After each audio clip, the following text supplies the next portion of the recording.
You have written three different versions of Spider-Man. Yes. What do these characters have in common and what makes them different?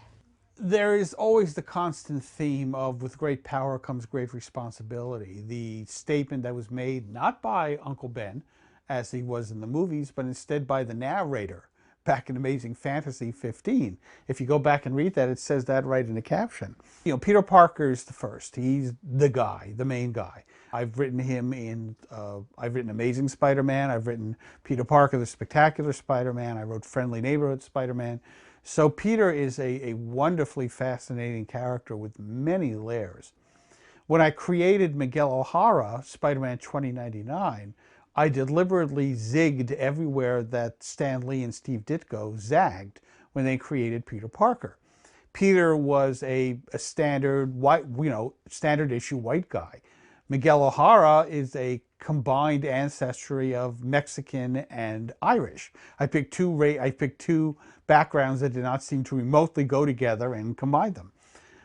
Peter Parker is a teenager. Miguel is in his mid-20s. Peter had no idea how to approach girls. Miguel has a fiance.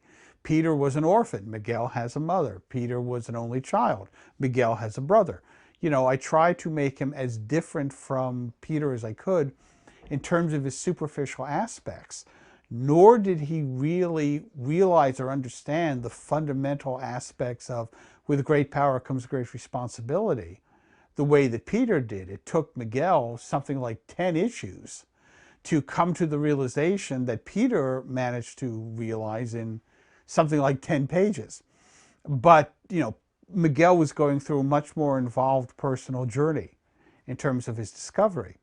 Now, Ben Reilly started out as purely a clone of Peter Parker with Peter's same incentives, with Peter's same drives. Everything that he wanted, everything that Peter Parker wanted, Ben Reilly wanted to do too. He wanted to emulate Spider-Man as much as was humanly possible. The Ben Reilly that I'm writing about now, though, is a very, very different character. He is someone who everyone else thinks is a villain, but he sees himself as a hero. Yet if you think about the way the real world exists, all the villains out there are the heroes of their own narratives. The guys who run ISIS don't say, yes, we're villains, ha, everything we do is evil, ha, ha, ha.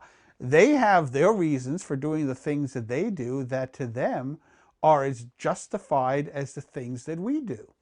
So Ben looks at life from the point of view of everything I'm doing is for a good or great purpose. And everyone else says, no, you're a villain. I mean, I even had a sequence where he says, I'm the good guy, and a vision that he has of his previous incarnation as a Scarlet Spider says, no, you had a plan that was thwarted by Spider-Man. That pretty much makes you a villain by definition.